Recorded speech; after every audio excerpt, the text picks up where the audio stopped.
All right, welcome back to the Rage. I'm sure more will be joining us. This is going to be an awesome episode of the Apostate Alliance. The Sassy Heathen, been on the channel. I would consider an ally, a friend, and really excited to watch this week's episode. It is pre-recorded. You won't be able to ask questions, at least any that would be able to be answered. I do expect John Petersen will be in the side chat. So this morning, Smokey Saint crossed a major line with me. He once again attacked my daughter, but also me as a parent and the daughter of my child, who is a Christian and has nothing at all to do with any of this. Smokey is now hidden from this channel, and if he has something to say, he can stop being a coward and come here and say it live on my channel. At 6 p.m. Eastern tonight, I will be releasing the video showing everything that transpired this morning. I've already put it on Twitter, so if you're interested in that and want to watch it, you can go and watch it right now on my Twitter feed. And yeah, I'll be releasing that tonight. Me and John might go live at 6:30 maybe and talk about it. But Smokey Saint's banned from this channel. And Smokey, if you have anything to say to me, stop being a little side chat coward. Come and say it to my face. Right here live, right here on this channel. And yeah, that's it. So, outside of that, I hope you guys really enjoyed this week's Apostate Alliance. Let me get it over there. Featuring Sassy Heathen. Enjoy.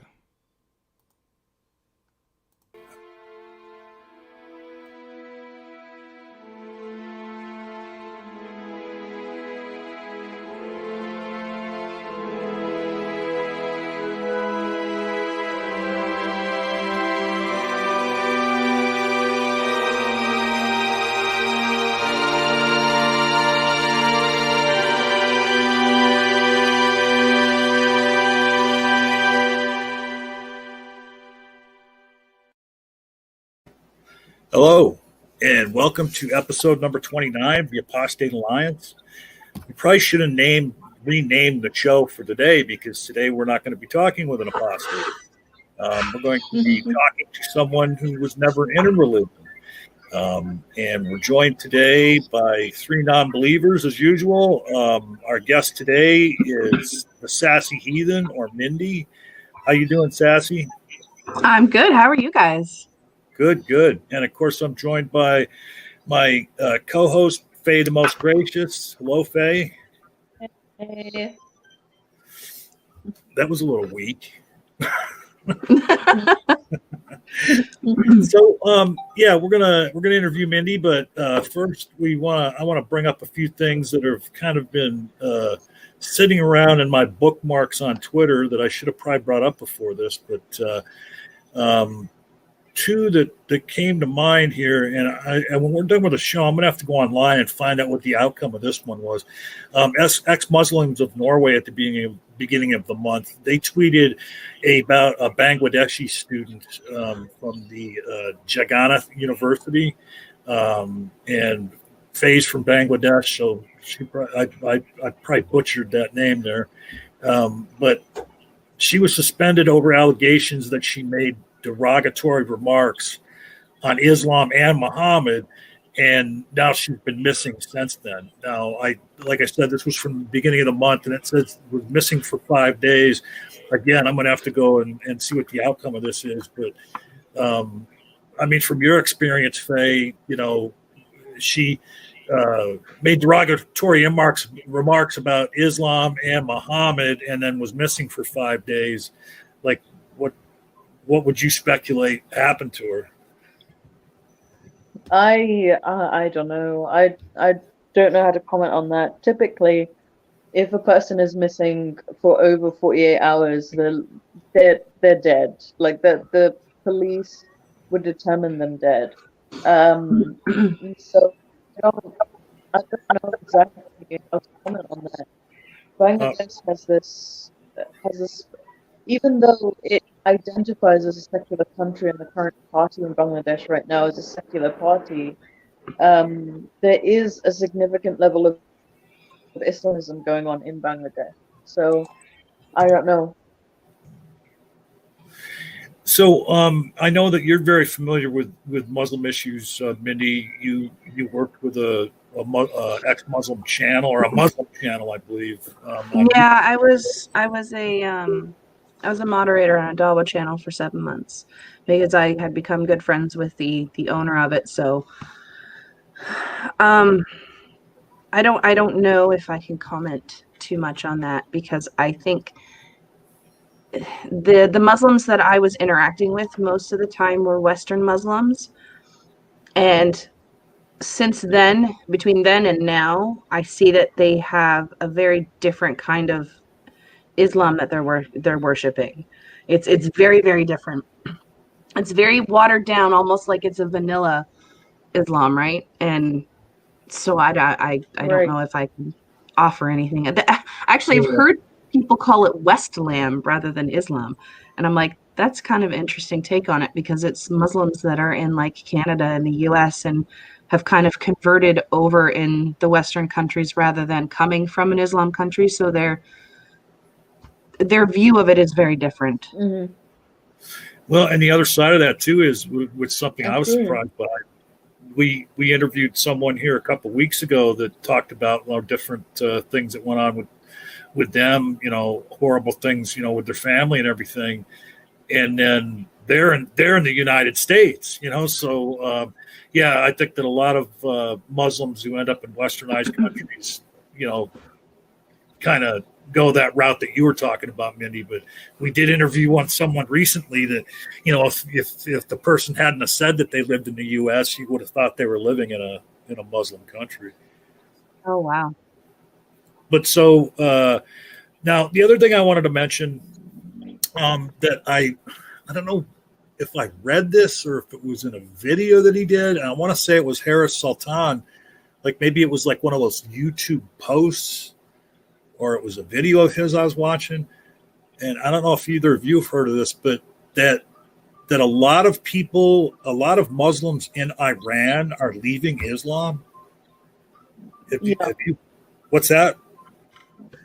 Yeah, I've heard of this. I mean, I want to say that the number that was given was that like half of the Muslims in Iran now have left Islam. That seems a little out there, but then again, I don't have as much knowledge as Faye might have. I mean, I don't know much about Iran and politics. Iran does have a large communist movement, so it could be a result of political stances that certain people may have. I'm not entirely sure what the factors would be in that many people deconverting. Right. And I just was surprised by that, like, especially to hear that, like, half of them had left the religion. I'm like, again, I didn't verify that. I'm just going off something that I read or heard in a video. But apparently it's happening to some extent because, Faye said she has heard about it. Now, this other one that has been kind of languishing in my bookmarks here, also put out by ex-Muslims of Norway. There was a religious school in Pakistan that's teaching the children in school how to behead people who insult Prophet Muhammad. I heard about that. I actually saw a video of like little girls singing about it. Now, of course, I don't understand the language, so I couldn't verify that. But yeah, I did hear about that. Yeah, I just can't even imagine. That just doesn't make any. I mean, here in this country, there's people that send notes to the school saying, "No, I don't want my child to take sex education." And then here in this school here, they're teaching kids how to behead people. Like, yeah, that's pretty scary if that's true, for sure. Have you ever heard of anything like that, Faye? Not really. I went to a pretty Islamic school, and despite all of the things that I was taught, that was never one of them. That's good. They didn't put the Mhm. axe in your hand and teach you how to behead people. That's good. That's good. Mhm. And then so at any rate, we will get into interviewing Mindy here. And as I said, she's not actually an apostate. She grew up in a family and was not introduced to religion by her family and never has belonged to a religion.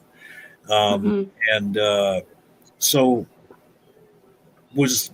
did you even have any concept of religion when you were small and growing up in your family?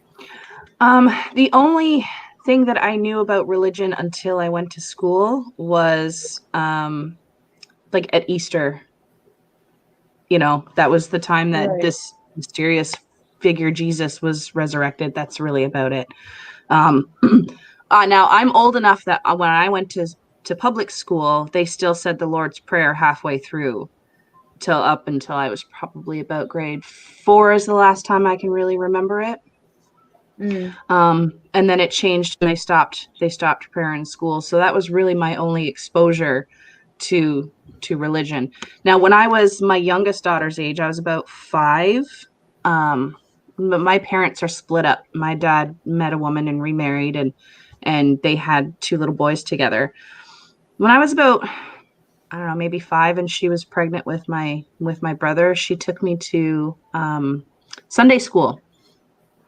And that was the one and only time I ever went, because my real mother, when I went home, just lost her shit when she found out that I went to church.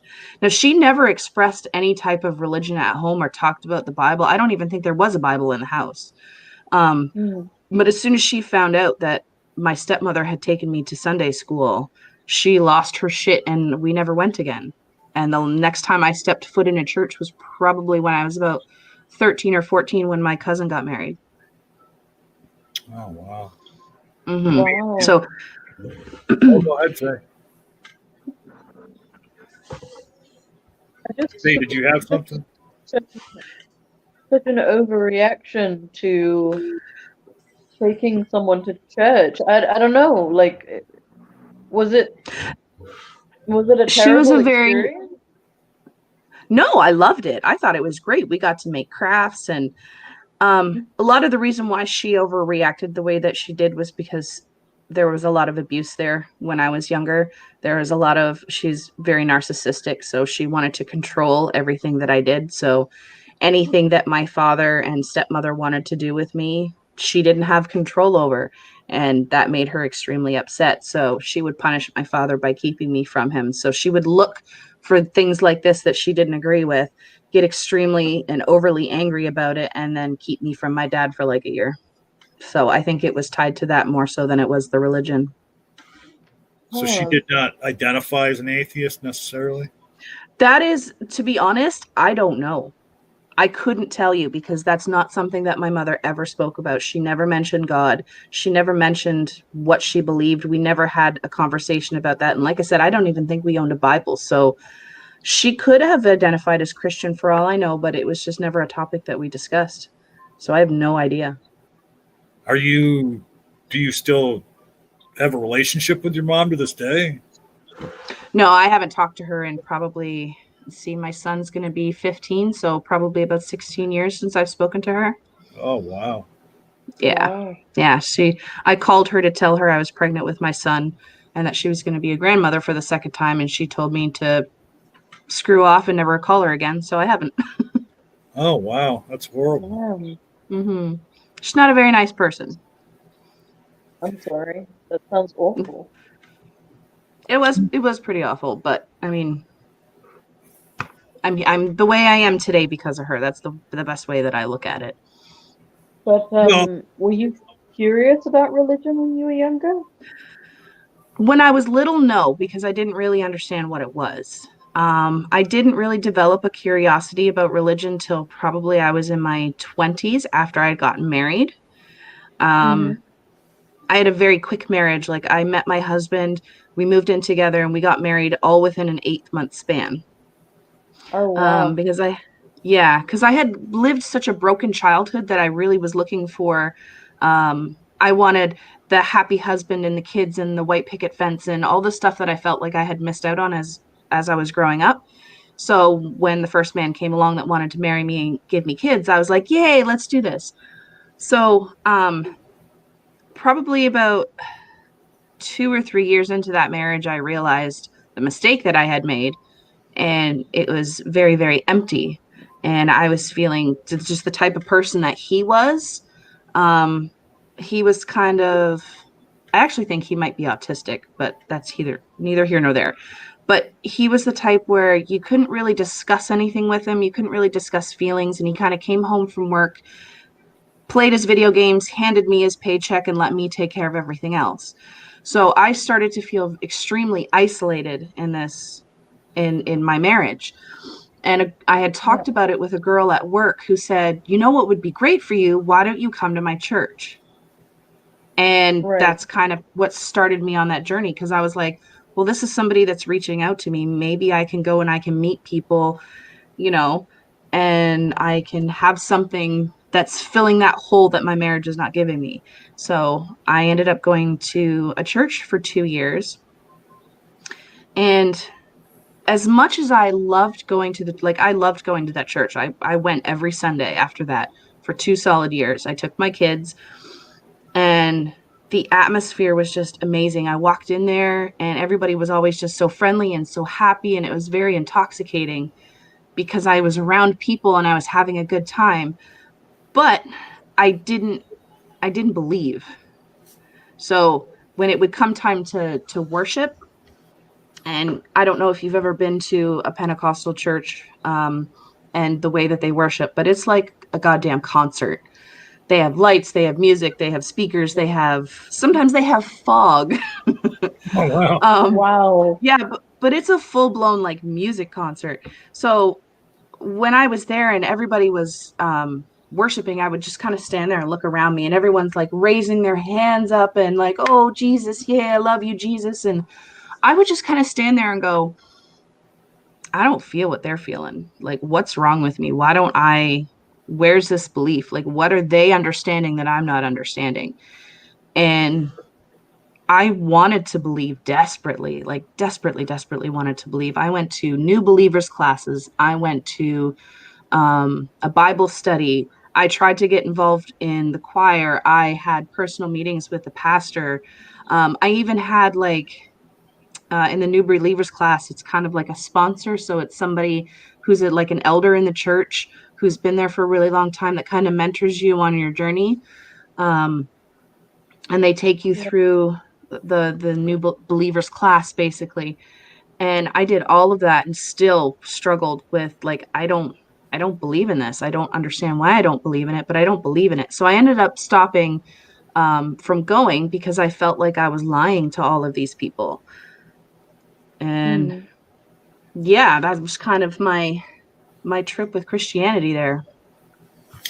You know, you must be kind of a special person as far as like mentally speaking, because a lot of people in that same situation would have got caught up into that kind of atmosphere and would have perhaps misinterpreted that as having like a belief, or having the Lord come into your heart or something like that. When you're around a bunch of people that are exuding all this, you describe very lovely people that that you enjoyed being with, and then they have this exciting music and stuff and like a stage show and everything going on. A lot of people would have been drawn in by that and maybe perhaps thought that they were believing when they really weren't. I mean, I really like these people, and like just to get it, I tried to get involved as much as I could. I even tried to get my husband involved, thinking, oh well, maybe this will be something that'll help our marriage. And I got him to come to church with us a few times, and yeah, nothing. Like, still at the end of the day, I was like, I still feel like I'm missing something. Like, if this God is real and he's ignoring me while all of these other people around me are, feeling the Holy Spirit and I'm not, like, either there's something wrong with me or this God just doesn't want me to believe in him. Like, I don't get it. And yeah, eventually it got to me to the point where I was like, I can't do this anymore. I feel like I'm lying and I'm a fraud to everybody here. So I stopped going. So at that point, though, you just elucidated two possibilities. The possibility didn't dawn on you that all these other people were just wrong about, like, that somehow they were believing that this Jesus, this God was in their life, and that they were just all wrong. You figured it had to be something wrong with you, or God didn't like you. Yeah. But I think, again, that has a lot to do with my upbringing. Is I grew up in a household where everything was always all my fault, and it was always me. It was always me. So that was obviously my first go-to was, there's something wrong with me. There's something that I'm not getting. There's something I'm not understanding because I don't feel the way these other people do. It never really dawned on me that they had all been, because I was probably only 25, 26 at the time, still extremely naive in the whole, world of knowledge and atheism and all that stuff. So I didn't really know. I didn't know any better.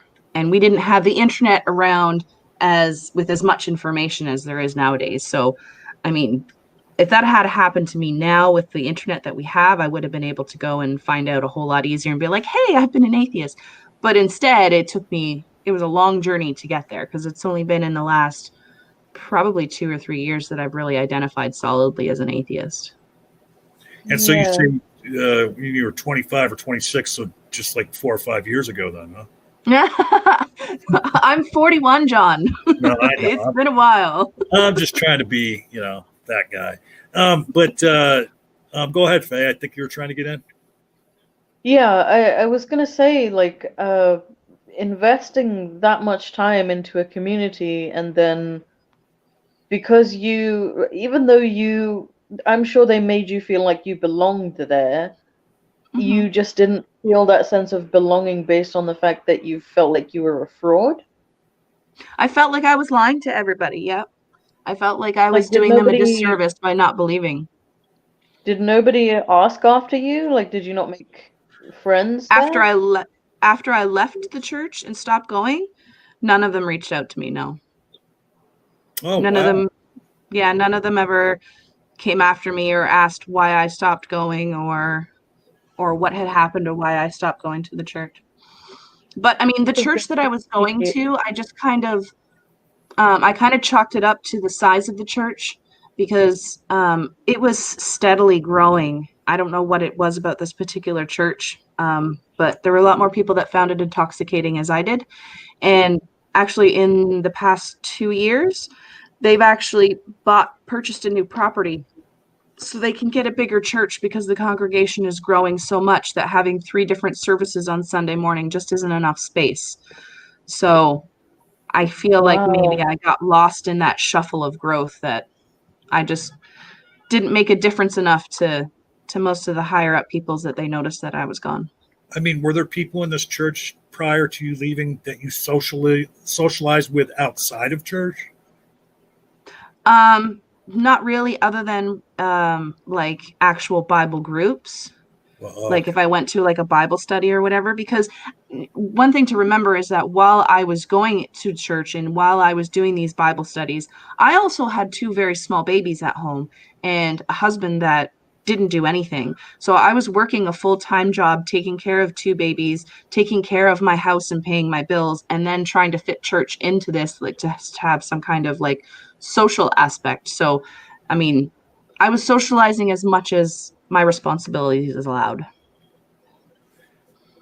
And so you stopped going to the church, and then from there, you say it was several years before you kind of looked into things and kind of realized, well, oh, wait a minute, I'm an atheist. Now, was it the advent of, the internet growing? Is that where it all started for you? Is going online? And well, there was a period of time after my son was born and kind of growing up and my marriage fell apart where I kind of dabbled in learning about paganism. I bought a lot of books. I bought a lot of crystals. I bought a lot of things that were very witchcraft related. And I really liked the aesthetic. But I again ran into the problem where I like all of this stuff. This is all beautiful, but I just couldn't find that belief. I was like, I can't sit here and do a ritual and actually find myself believing in this. Like, this just kind of seems silly to me. So, I mean, when it comes to Wiccan things and witchcraft, like I even have a tattoo on my arm of the triple goddess because I think it's pretty and I like what it represents.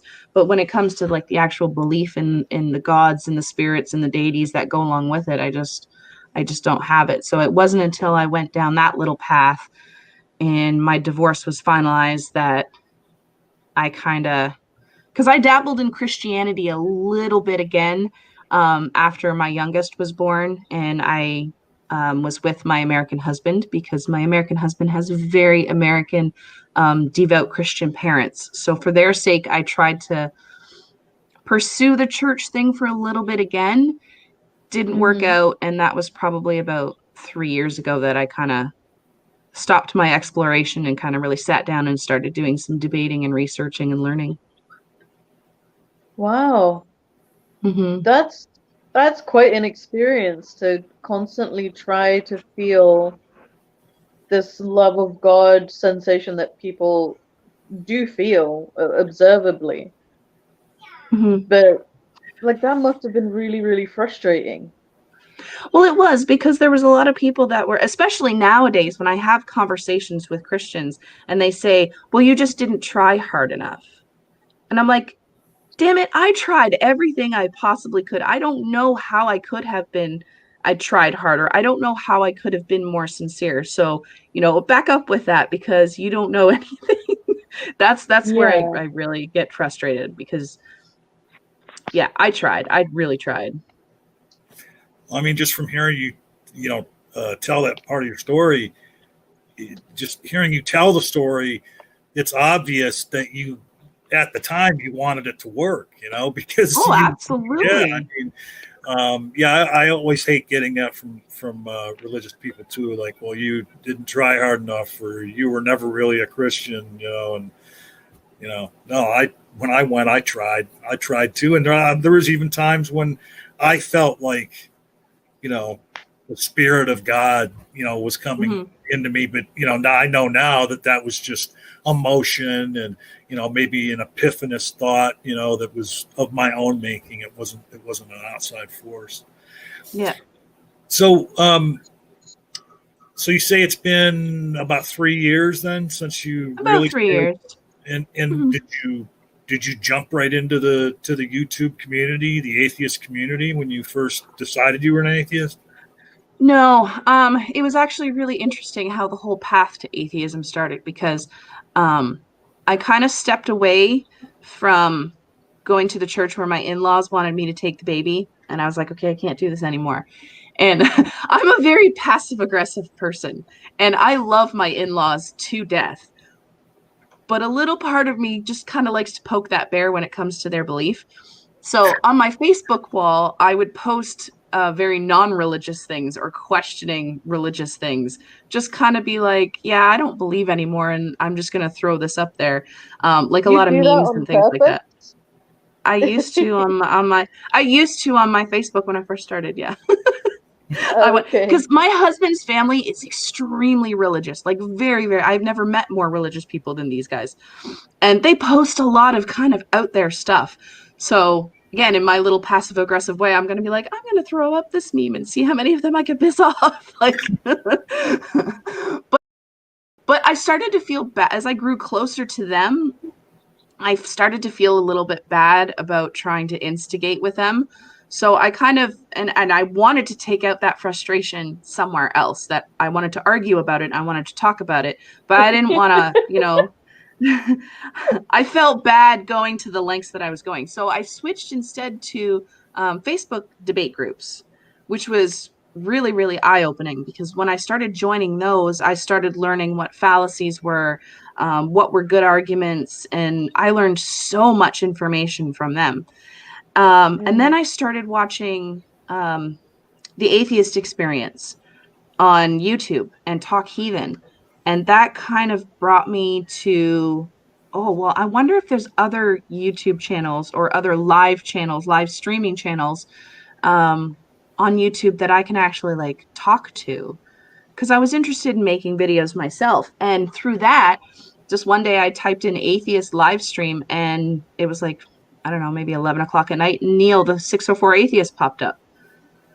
And through Neil's chat, I found Puck, and I just kind of snowballed into, I'm going to make my own videos. And I started meeting all these people, and I started, like the Friendly Neighborhood Atheist and all of that started being on their channels. And yeah, here I am. And I've been on, last week I recorded my very first ACA show, and I have another one coming up on the 17th of December. ACA. Nice. The Atheist Community of Austin. The people that make. You were on Talk Heathen or on the No, they have a couple of smaller shows as well. On December 17th, I'm going to be on Secular Sexuality. And then I was just recently on the Nonprofits, which is a pre-recorded show of theirs that they play between Atheist Experience and Talk Heathen. Awesome. Yeah. So you're going to have to get your autograph next time. I don't know about that yet, but. So, go ahead. Questions about because I'm fascinated by this, like, desire to believe, but you just never felt that. Like, is that something you still struggle with? Like, it has that left you unsatisfied, or have you found a sense of satisfaction? I do find myself wanting to believe at times. I think that's more of because I want to feel more in belonging to a group, because I've always been, because of the way I grew up with my mother, I've always been a very isolated person. So I have a difficult time maintaining friendships with people, especially outside of the computer. And then now with all this COVID stuff going on for the last year, and I'm going to be picking up and moving to Pennsylvania, hopefully within the next year. So other than my very immediate family, I haven't really developed a bond with other people. And I feel like if I believe in God and I go to church, then maybe I can find that bond. I'm not sure. And then I catch myself going, no, like, why would I want to do that? So it's like an internal struggle all the time. Like, I would love to believe that there's a God up there looking out for me. But I know that doesn't make sense. So from what I've observed, please do let me know if I'm digging a bit too deep. From what you've told us, it kind of feels like you've been quite isolated for most of your life. Like, you had a very controlling parent, and then following the parent, you kind of just dived into a marriage where that was kind of really emotionally distant as well. And for me, for example, I suffer from this paradox where I can't believe that I don't believe, because I always had that belief, you know? And now this dichotomy between, I always thought there was something, and now I can't believe that I don't believe in something. Faye, and then it's not a sense of regret, though, is it? Or is it? It's not a sense of regret. It's just this, I guess, frustration at myself that I was duped. All right, and then there's me sitting here, hopefully, sometimes wishing that I had been duped, so I would have that belief. But yeah, it's like it's insane almost to me. Well, and it's funny because I sometimes have a similar kind of feeling, because, like, sometimes I'll think, like, if I really start thinking about death, then I'll think, man, I wish I had never ripped the veil away. I wish I still believed in all that bullshit, that there's something after you die, It doesn't happen very often, but, like, it's like one of them things where, like, I remember one time thinking, not seriously, but thinking, well, maybe I could just go have a lobotomy done and, go back to believing. Really? Yeah. That's kind of extreme. Yeah. Well, as a matter of fact, I wrote a short story one time. It was about a rich person that was unsatisfied with life, and he had to go to court to fight the courts because he wanted to be lobotomized, because he was so sad about the state of affairs in the world that he figured if he got a lobotomy, then he would go to, had less intelligence, that he would be a lot happier. I've noticed that it seems that people that have I don't want to sound insulting, and I feel insulting saying it, but people that do have lower intelligence do tend to seem like they're happier with life. Oh yeah, ignorance is bliss. Yep, Mm-hmm. without a doubt. Like if you don't know that things can be better, you'll just be content with what you have. Yeah.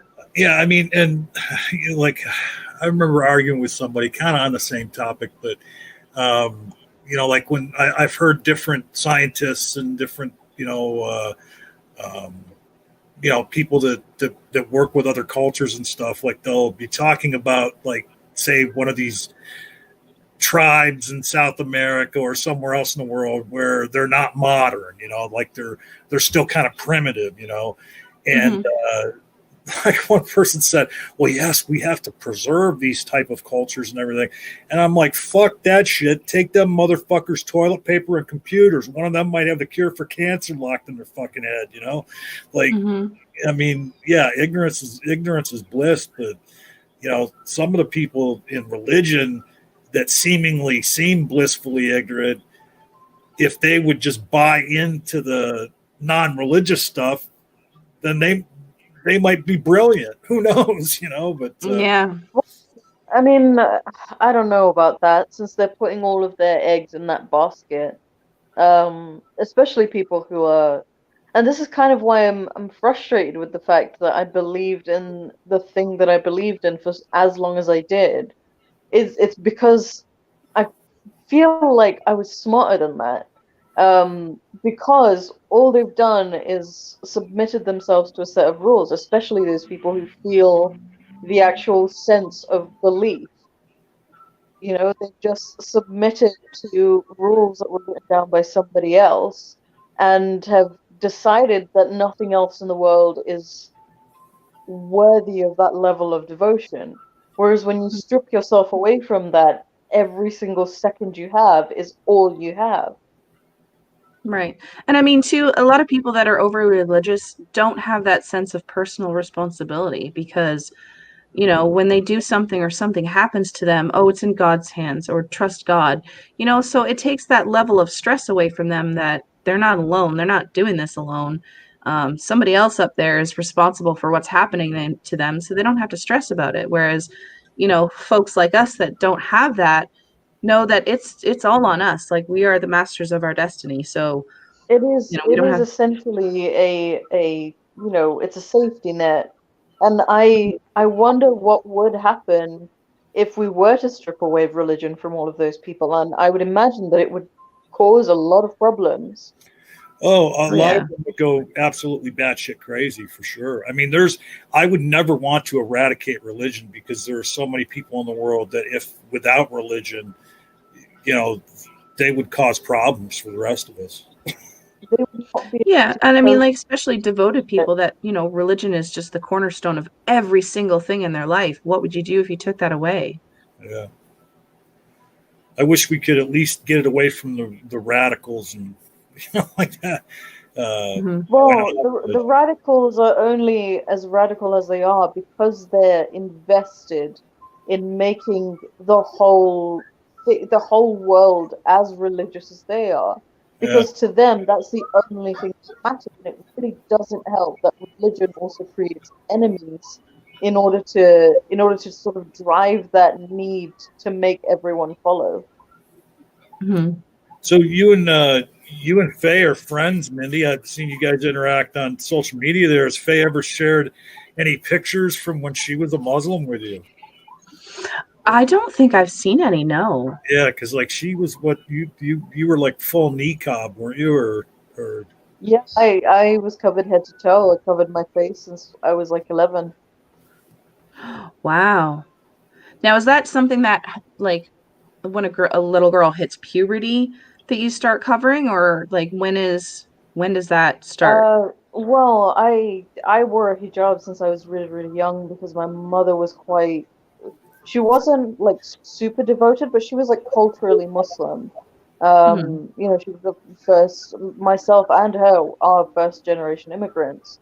So she sort of had that environment that she was raised in where little girls wear hijabs. It's just something that you do. And it's also like, something that's said is that if you start putting it on them when they're young, then they'll be more likely to continue wearing it.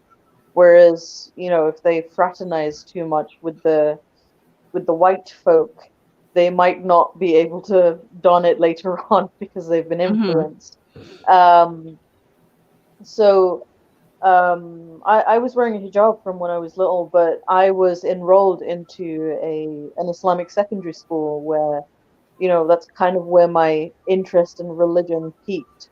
And I had a teacher who used to cover her face, and when she had explained that, and also there were a couple of MPs who were less than friendly to the Muslim community who wanted to ban the niqab outright. And that sort of drove me to being like, well, I don't want it to be banned. I want to wear it, and I wore it from then. Oh, wow. And for anybody that's watching that's not a Brit, an MP is A member of parliament, I believe, because we Oh, have them Member here of as well. Parliament, yeah, just a politician. Oh, okay. Yeah. Yeah, I was never quite sure what that MP stood for. I always thought it was like Minister of Parliament or something like that. But No, it's a member of parliament. yeah. So, Member of Parliament. you said that once you discovered like the different channels and stuff on YouTube, that you decided quite quickly, hey, I want to do this myself. And so, when did you start your channel, and where did Sassy Heathen come from? Sassy Heathen was just a nickname, really, because I like sassy pants, and my daughters are all super sassy, and I like to sass. So, and then Heathen was just something that I came up with when I was practicing and kind of delving into all the pagan rituals and things like that. And I would say that, I would horrify the Christians because I was a filthy, filthy heathen, or a dirty, dirty heathen. So I was like, I like that. So I just went with I Sassy like Heathen. the word heathen. Heathen has an energy to Mm-hmm. Yeah, so that's kind of why I went with the name. And then it. I had set up my channel, but I hadn't really decided what I was going to start making videos about. And then I met a Muslim who does dawah here on YouTube, and we kind of clashed after, because he invited me to his live stream because he was streaming on YouTube as well. And he challenged me, and I was like, okay, I'll come and I'll have a conversation. At that point, I didn't really have a lot of information about Islam, and I was like, it doesn't hurt. I can go and talk and have a conversation and see what their beliefs are. As I'd never really been exposed to it here, because we don't really have a whole lot of Muslims around in this area. And near the end of the conversation, it blew up as soon as I started asking questions and challenging the things that they were telling me. And yeah, we had a pretty heated back and forth for a little while. And then, I started making my own videos because he was making claims about, because that's one thing I've learned, is that Muslims can be extremely nasty when they're upset, like more so than Christians can be. And I was like, wait. The nastiness may come more so because you are a woman. Because it's I don't know, I don't like to stereotype. It's something that I really, really don't enjoy, but there's no questioning that women who question Islam a lot more than are harassed a lot more than men who criticize Islam. Yeah, and they're a lot more forgiving to them as well, because it took a while with that whole experience. Kenny and I talked, and we worked things out, and I came to the channel, and I honestly wanted to learn because I didn't really know a whole lot. And I was there for probably Kenny Bomber. Bomber? Yeah. And like, I was friends with him. I couple of comments to make about this guy, and I know that you probably have a working relationship with him, but Kenny Bomber is a very unfortunate name. Yes, it really is. Oh, wow. I didn't even pick up on that until you said that. Yeah, to have that name as a Muslim. Oh, wow. Yeah. And, I've had a few interactions with him. I used to be on a show with two other guys. It was called the Gin and Tonic Show. Mhm. And it was a show where I used to recite the Quran, and these two guys would go through the translation. We would dissect like the verses and meanings and stuff like that. It was a really interesting show. And Kenny Bomber had decided to join one of our streams, and he's kind of incessant, is what I would say. Like he just doesn't know how to stop. No, he really doesn't. He doesn't. He talks and talks and talks and just doesn't. Yeah, he just goes at it. And he Like, is I a mean, I little like bit of a Kenny. fraud. Yeah, I like Kenny, and I mean, we developed a friendship after a while. And outside of his religious beliefs, I think he's a really nice guy. I don't have a problem with him. Um, and I became a mod on his channel, and I was trying to support him. I actually even supported his channel.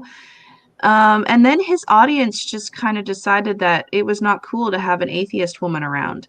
And it was about the same time that I was posting on my channel that I was going to be writing erotica and selling it on Amazon. And all of a Right. sudden, that made me an extremely evil person, and I got verbally abused quite a bit Yeah. by his chat. And what eventually pushed me away from the channel is that Kenny didn't do anything about it. And He didn't anytime one defend of, you, no, he didn't. like at No, all? And no. how long were you still He kept there? telling me, um, this went on for probably about 6 streams. And Jesus.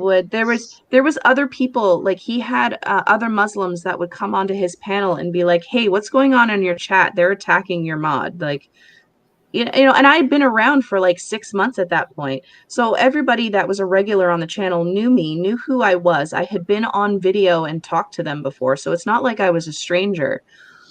And they're like, hey, like, why aren't you doing anything about That's this? that's Hmm. incredibly malicious. Yeah. And then like he had a female host with him as well. And the one night because I was really upset about some of the things they were saying, because these were people that I thought were my friends and just all of a sudden turned on me. And I was really upset. And Katerina was like, and I need to talk about something that's going on in the chat. And Kenny was like, what's that, Katerina? What? We can't hear you? Oh, okay, we lost her. And then she was gone. And then he ended the show Oh instead of waiting wow. for her to come back and say what she was going to say. And yeah, and Damn. then he kept messaging me in on Facebook saying, well, I'm going to address it. I'm going to address it. Don't worry, I'm going to address it.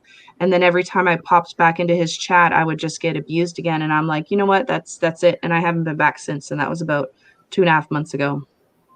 And are Wow. you still in contact with Kenny? I do have him on my friends list on Facebook. He actually asked to add me the other day because I had taken him off and I was all done. And I thought, oh, well, maybe he's going to come and apologize and, you know, have a discussion and talk to me about this. Haven't gotten anything so far. He's not apologize. That is horrific. You Yeah. deserve an apology for that. What the fuck? Yeah, that is Yeah. horrific, but I want to go back. So you sell this erotica on Amazon, huh?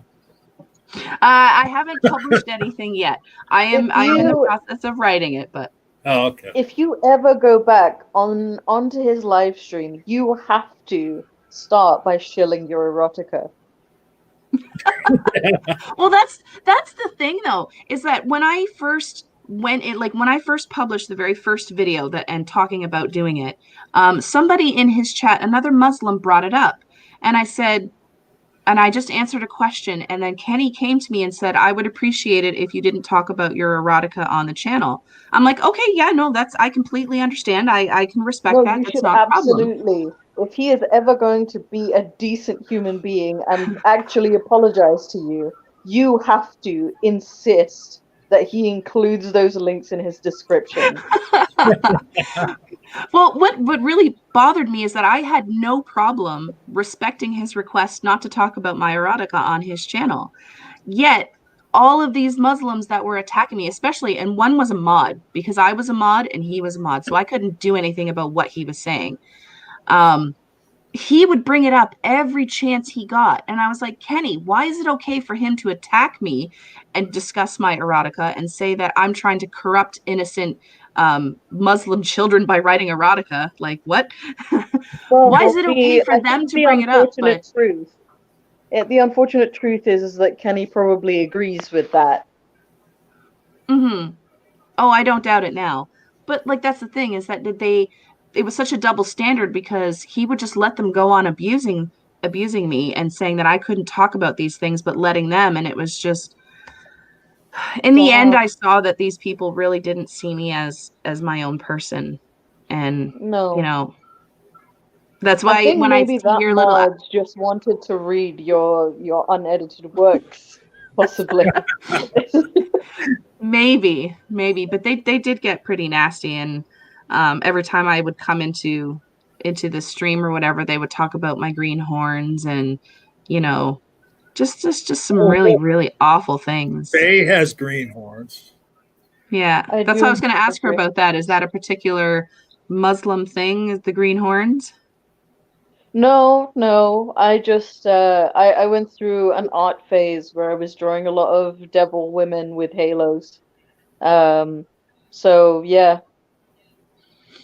Yeah, and matter of fact, when I interviewed Faye on, I think it was when I was still doing stuff on the GDC, and then I did a thumbnail, and I used one of her art pieces because I thought it was a self-portrait, kind of like a little bit like what her avatar is now. And then when I showed it to her, she's like, "Oh no, that's somebody else." Oh, wow. Yeah. So she sent me another pic. So all right, and I want to ask you something. And if you don't have to mention any names, and you don't even have to talk about this at all if you don't want to. But I wanted to ask you this, not to put you on the spot. Okay, so Dragnot Silvas has G-Man, right? Nakasuchi has Smokey.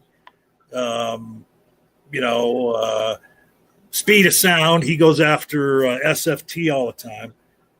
Now, there's someone else in the YouTube community, and like I said, we don't have to mention any names or anything, but you're at loggerheads with this other female YouTuber that kind of goes after you, I noticed, and you had to respond to her a few times. Oh, this is a woman that I have known online for like 15 years, back before YouTube was a big thing, and it had a rival company called Live Video. And she was a big troll, and we've just kind of gone back and forth since then, where we'll be at peace for a little while, and then she'll go all batshit crazy in our heads. But you have like an anime rival. That's pretty much what it is. I've made a few videos about her because she's just got some weird obsession with me that I don't really understand. Like, she'll go out, and when I had my YouTube channel, and I had probably about 10 or 15 videos up, and I had kind of like a color scheme going on, and I had the rainbow thumbnails, and she went and made a channel, and then she made it exactly the same, so, she'll go, yeah. So she kind of, and I know that when somebody copies you, it's supposed to be seen as a form of flattery, but I was just like, why do you have to copy everything that I do? I don't understand. Trust me, I know. Yeah, I know this has become like a little bit of a mother's meeting, but something I have been meaning to ask you is what is your relation to Introverted Smiles? I met him through Kenny's channel, actually. We became friends through his channel. He would pop in. Have you been friends with him longer than I have? No. Well, I don't know. How long have you been friends with him? Because I've only I got involved with Kenny's channel probably back in June. So, or no, it was maybe earlier than that. But since the summer, I only got introduced to him like May or something. Yeah, so we've probably known him about the same amount of time. Okay. Yeah. But we used to talk about, like, when he was a non-believer, he would him and I would talk about, because he came to me and he's like, I noticed you never really talk about beliefs with Kenny. And I said, no, I don't really talk about my personal beliefs on the channel. because it is a Dawa channel, so I didn't feel it was appropriate to bring up my beliefs. I'm there just to support him and, to moderate the chat and things like that. And I enjoy my friendship with Kenny and the other panelists, and I feel like if I bring up my beliefs or I challenge their beliefs, that would jeopardize our friendship, and I didn't really want to do that. And he and I That's kind really of bonded over that. uncomfortable. It is. That's really, but really uncomfortable. Speaking How of, long did you do that? how long did I still do that. But that's But so. how long Why would you put yourself through that? Because I You am just can't get over your fascination with religious people to the point of stressfully moderating a chat where you can't talk. I don't know. I guess I just have a fascination. I don't understand how people believe, and I want to understand why people believe. So I kind of seek that out, and you and I need to have a conversation about belief one day. Let me tell you. What I don't understand about, I never understand about introverted, okay, and these type people I never really fully understand is the ones that leave religion, become atheists, and then end up going back to religion. I can't follow that. I think there is a certain there's a certain distress with understanding that there's nothing more than this life, especially for people who are extremely I'm sorry, at this point I think it's valid to say extremely lonely. Like they have no friends. Yes. They have nothing going on in their life. Like I can understand how the notion of having a pretty lonely, possibly miserable existence could lead you back to, I would rather indulge in a delusion than actually go out and socialize. Yeah. That's the impression I got as well, that he's just an extremely lonely individual and he's just tired of being lonely. And that's kind of why he turned on the friends that he had to kind of look like the bad guy so that he could go back to religion. You're talking about how it's I'm just I just have one last thing to say. Even though for the religious community to just take him back, even though he still supports Trump, and the reason he supported Trump was because of his immigration laws. It defies all reason. I don't understand it. Mm-hmm. Wait a minute, is he in the United States? Yeah, he's in Florida. Why do you think I've been ripping so hard on Florida? I'm tired of us treating Floridians as the rest of humanity. Oh, I didn't realize he was in America. He's Florida man. Oh, he's Florida man. Florida man. Well, that gives context to a lot of tweets of Faye's I read and didn't know what the hell was going on. So, you had mentioned, Faye, about, well, hey, boy, that must have been uncomfortable to you. You're modding on this channel and, you're not able to speak to, the stuff you're hearing that you don't even believe in. The other day, I have to do community service as part of my parole. And here in this town where I live in, there isn't a whole lot of places to do it, but there's a Catholic church and they have this little store where they sell used items, and then the money goes to whatever charity that they're giving it to. So I go over there and volunteer and hang up clothes and, whatever, take the garbage out.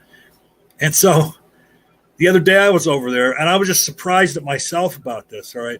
So I went to go take the garbage out, break up the boxes that the stuff comes in, and they have a shopping cart that they put the garbage in to, take out to the dumpster.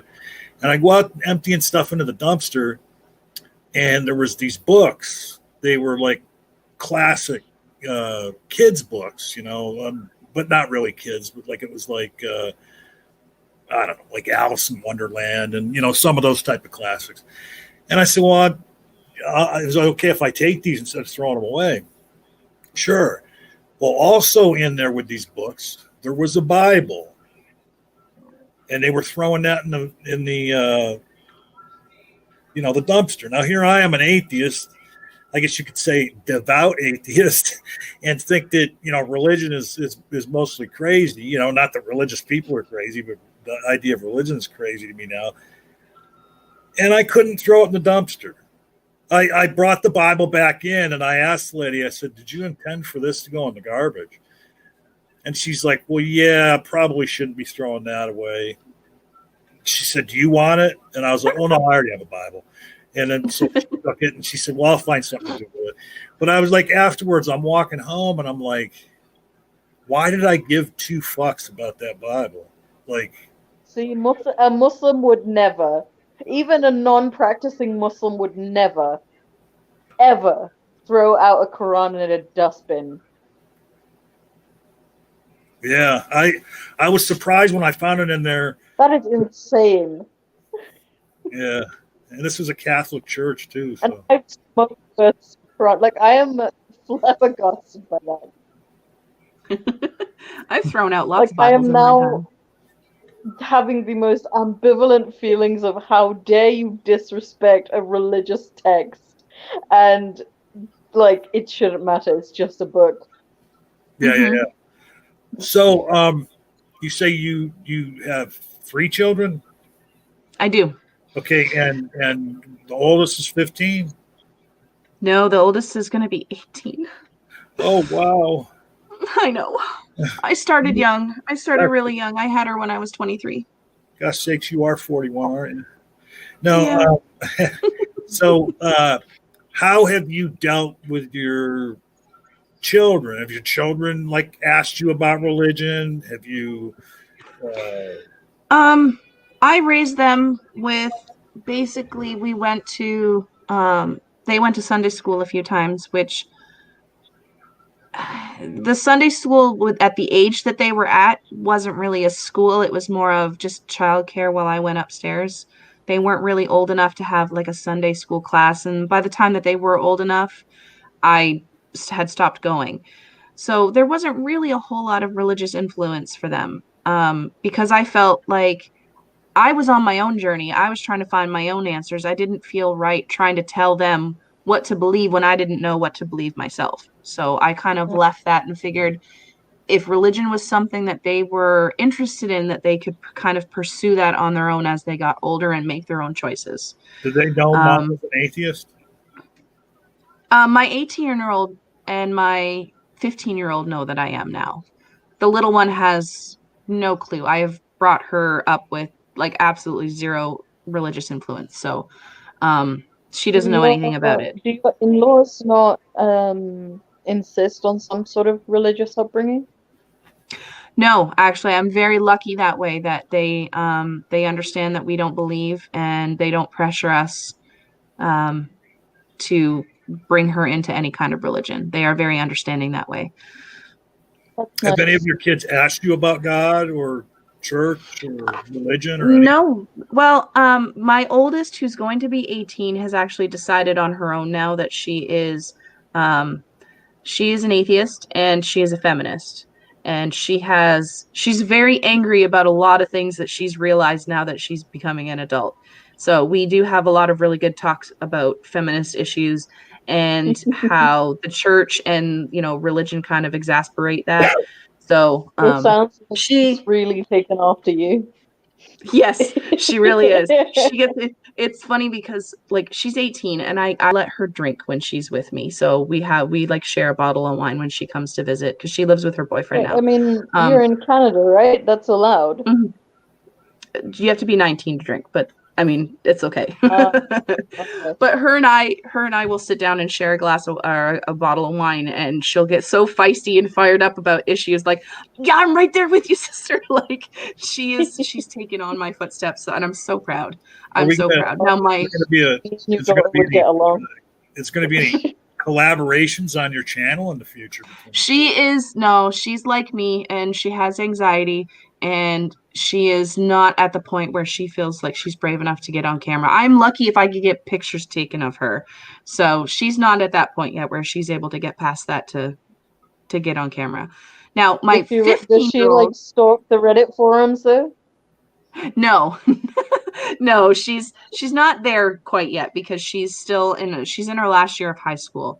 And so she's kind of really struggling right now with dealing with going to school and dealing with all the COVID stuff. And she's trying to find a job, which jobs are kind of scarce with, you know, a lockdown looming over our heads again. So yeah, life's a bit crazy right now. Oh. Yeah, don't I know? My 15-year-old though is autistic. So he doesn't really see things much outside of his own little personal bubble. So because I didn't raise him with any religion, he doesn't really have any interest or regard for it. So he is he's very focused on the things that he likes. So if it's not on that list, then he doesn't really pay attention to it. So where do you see your channel going, and where would you like it? How would you like it to end up being? I would like to eventually monetize my channel and have more more interaction on my channel. I've kind of lost my video mojo in the last couple of weeks, which is why I haven't really put up a video. But I mean, that has a lot to do with I'm virtual schooling my little one all day long. So by the time we're done virtual school and I'm dealing with her, and I don't feel like getting back on the computer again, you know, to make and edit videos.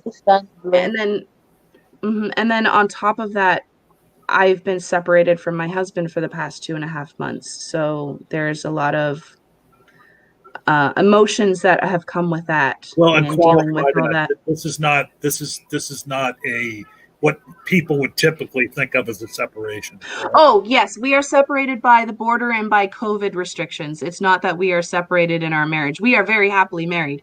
We want to be together, but there is an American-Canadian border and COVID rules that are keeping us apart right now.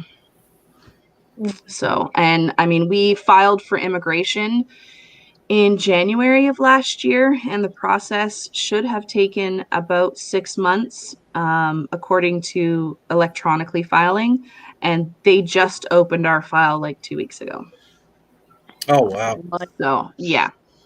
So it's going to be at least another year before they get through that, unless they put more restrictions on it, as in like it takes longer because of COVID. So I don't know, but it's very difficult dealing with that because this process should be done and over with already, and I should be living in Pennsylvania with him already, but due to the virus, we cannot. Well, you moving there probably explains why it took so long. Yeah, probably. And then on top of that, he can't come here to Canada, which is what our ideal situation would be. So that's why I'm going down there.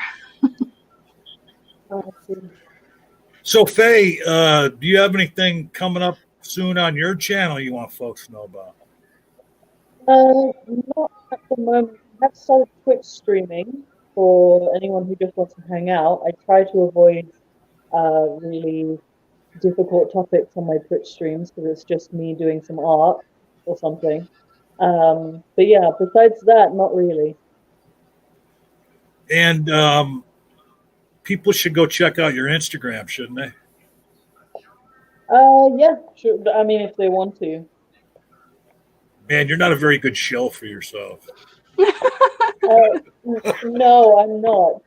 You're like giving me a very, very easy lead in, and I'm still avoiding it. Yeah. And so, Mindy, any final words you have, and tell folks where they can find your channel, and anything else you want them to know. I'm going to be hopefully doing some more videos. I'm going to be having a show come out for the nonprofit. So if you want to look them up, that should be either this Sunday or next Sunday. And then I'm doing Secular Sexuality December 17th. And yeah, I'm going to be sporadically putting out videos on my channel. I try to sit down to a schedule, but it doesn't always work out that way. But you can find me at the Sassy Heathen on YouTube and the Sassy Heathen on Twitter as well. Awesome. And yeah, if you put in Sassy Heathen, she'll come up on Twitter, but she is at Heathen Sassy on Twitter. Isn't that correct? Yes, I am at Heathen Sassy. Yes, I always forget that they inverted it when I signed up my account. Right. So, all right. I like this. This was a little departure from talking to, people that minds had been polluted with religion and then had to leave it, So, like I said, we were a very nice palate cleanser. What's that again? It's a very nice palate cleanser. Right. Yes. An aperitif between episodes. But thank you so much, Mindy, for being here. Well, thanks for having me. And we'll be back on. Oh, well, wait a minute. This is, I don't know if I said it right at the beginning, but this is episode 29 being recorded. So you'll see us live. You will have seen us live a week ago, actually, when you're watching this. So I'm so confused now. I don't even know what to say. But at any rate, thank you for being here. Everybody who's watching this right now is a recording, because actually there's nobody here right now except the three of us. But hey, the Apostate Alliance is always where you can be free to not believe, and join us next time.